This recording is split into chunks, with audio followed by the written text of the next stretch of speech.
ابو مطلب نے ان کو کہا کہ اچھا جب اس نے یہ کہا نا کہ تو آپ اونٹ مانگ رہے ہیں اپنے، اب جبکہ اللہ کے گھر کی ایسے بات ہے، کیونکہ وہ حیران ہوا نا، تو ابو مطلب نے کہا کہ دیکھو میں اپنے اونٹوں کا مالک ہوں، تو میں اپنے مالک اپنے اونٹ مانگنے واپس آیا۔ اس گھر کا مالک، وہ اصل میں اس کو انڈائریکٹلی وہ میسج دے رہے تھے، اس گھر کا مالک تو وہ اللہ ہے، وہ اپنا گھر بچائے گا، مجھے اس لیے میں اپنی چیز لینے آیا ہوں کیونکہ وہ میرے مطلب میں ان کا مالک ہوں۔ ابرہہ نے کہا ٹھیک ہے، ان کو اونٹ واپس دیے۔ اب ابو مطلب جب واپس آتے ہیں تو لوگ بھاگے ان کے پاس آئے کہ کیا معاملہ ہوا تھا، تو انہوں نے کہا کہ تم لوگ اپنا اپنا سامان، جو بیسک سامان ہے لو، اپنی فیملی لو، سارے پہاڑوں کے اوپر چلے جاؤ، کیونکہ بہت ہیوج آرمی ہے جو تمہاری طرف آنے والی ہے۔ تو اچھا اب کیا ہوا کہ انہوں نے ابو مطلب نے چند سرداروں کو لیا اور خانہ کعبہ چلے گئے۔ خانہ کعبہ جا کر جو دروازہ تھا نا، اس کے اوپر ایک جیسے ہوتا نا راؤنڈ سا ایک کنڈا جس کو کہتے تھے، اس طرح سے اس زمانے میں ہوتا تھا، تو انہوں نے اس کو پکڑا اور اللہ سبحانہ تعالیٰ سے دعا کی، جو کہ اکثر جو تفسیر کی کتابیں ہیں نا، اس میں ان کی دعا بھی منشن ہے کہ اللہ یہ آپ کا گھر ہے، اے اللہ آپ کی اجازت سے آنے والا ہی اس گھر میں آ سکتا ہے، آپ جسے آنے کی اجازت دیتے ہیں صرف وہی آ سکتا ہے، اے اللہ ان کے پلان کو اپنے پلان پر حاوی نہیں کرنا، اے اللہ آپ کے علاوہ کسی سے ہمیں امید نہیں ہے، اے اللہ اس گھر کا دشمن آپ کا دشمن ہے، اے اللہ اپنے گھر کو تباہ ہونے سے بچا لیں۔ پھر تاریخ کی کتابوں میں یہ آتا ہے کہ اس کے بعد ابو مطلب اور وہ جو ساتھی تھے وہ بھی پہاڑ کے اوپر چلے گئے۔ اچھا جی، اب کیا تھا کہ ابرہہ کو المغمس میں، یہ جہاں پہ رکا ہے نا، المغمس میں یہ پتہ چل گیا کہ سب لوگ پہاڑوں کے اوپر چلے گئے ہیں۔ اب اس کو لگا یہ تو بہت آسان ہے، اب تو آرام سے جاؤں گا اور میں جس مقصد کے لیے آیا ہوں اس کو وہ پورا کر دوں گا، صبح صبح ہم لوگ نکلیں گے۔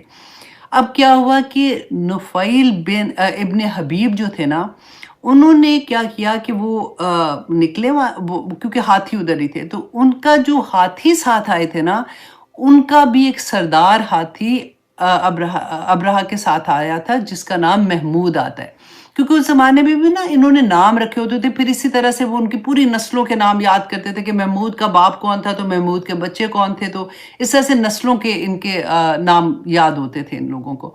اچھا، اس نے محمود جو تھا وہ ہاتھیوں کا سردار تھا، تو جو نفیل بن ابن حبیب جو تھے نا، نفیل ابن حبیب، سوری میں تیزی سے بولتی ہوں تو وہ ابن کاٹ رہی تھی۔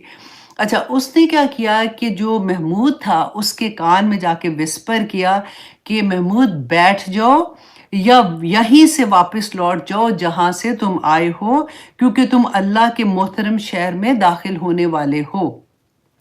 اب نوائفل جو تھا نا، وہ اس مقام سے بھاگنے میں کامیاب ہو گیا، اور ابرہہ نے اتنی پرواہ نہیں کی کیونکہ اس کو اب پتا تھا کہ اب تو ہم پہنچ گئے ہیں، میں اپنا جس مقصد کے لیے آیا ہوں اس میں کامیاب ہو جاؤں گا، تو یہ پھر وہاں پہ مکہ پہنچا تو یہ بھی پہاڑ کے اوپر اور لوگوں کے پاس چلا گیا۔ اچھا جی، اب پہاڑ پر چلے گئے جہاں پہ قریش کے لوگوں نے پناہ لی تھی۔ اب یہاں پہ آپ دیکھیے وادی محصر، محصر ہا اور سواد کے ساتھ ہے، میم ہا سواد را، وادی محصر میں تک یہ فوج پہنچی۔ یہ وہی جگہ ہے جہاں پر رسول اللہ صلی اللہ علیہ وسلم حج کے سفر کے دوران تیزی سے گزرتے تھے، کیونکہ یہاں اس مقام پر اللہ سبحانہ تعالیٰ نے جو سزا کا آغاز ہوا تھا وہ اسی مقام سے ہوا تھا۔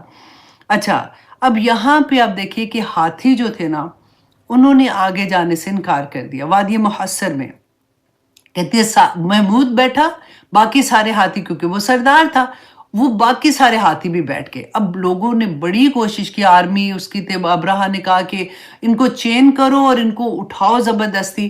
اچھا، جب وہ اٹھاتے تھے سارے ہاتھی ساتھ اٹھ جاتے تھے، اور جیسے ان کا منہ یمن کی طرف کرتے تھے تو وہ چلنا شروع ہو جاتے تھے، جیسے مکہ کی طرف کرتے تھے پھر وہاں نیل ڈاؤن ہو جاتے تھے، بیٹھ جاتے تھے۔